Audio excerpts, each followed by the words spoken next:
আসসালামু আলাইকুম। বাগেরহাটের ঐতিহাসিক খানজান আলী রাদিয়াল্লাহু তাআলা আনহু মাজার সংলগ্ন দিঘিতে কুমিরে টেনে নেওয়া শিশুটির মরদেহ উদ্ধার করা হয়েছে।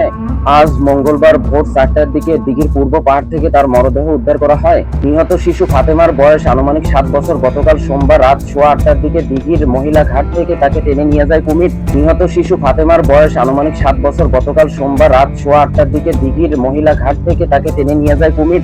বর্তমানে মাজারের ওই দিঘিতে একটি মাত্র কুমির আছে। শিশু ফাতেমার মাজার এলাকায় ভবঘুরে হিসেবে থাকা এক মানসিক প্রতিবন্ধী নারী মেয়ে। তাদের সম্পর্কে এর চেয়ে বেশি কিছু জানতে পারেনি পুলিশ ও মাজার সংশ্লিষ্ট ব্যক্তিরা। প্রত্যক্ষদর্শীরা বলেন, শিশুটি গোসল করতে অথবা হাত পা ধুতে দিঘির ঘাটে নেমেছিল।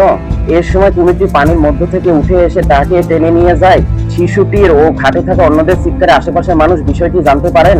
তাৎক্ষণিকভাবে স্থানীয় লোকজন নৌকা নিয়ে দিঘিতে তল্লাশি শুরু করেন। পরে সেখানে ফায়ার সার্ভিস, পুলিশ, প্রশাসনের কর্মকর্তা ও জনপ্রতিনিধিরা উপস্থিত হন। তবে রাত পর্যন্ত শিশুটির কোনো সন্ধান মেলেনি।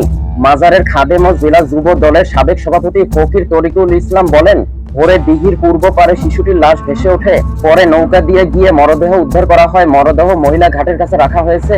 জেলা প্রশাসক ও পুলিশের সঙ্গে আলোচনা সাপেক্ষে মরদেহ দাফন ও পরবর্তী ব্যবস্থা গ্রহণ করা হবে।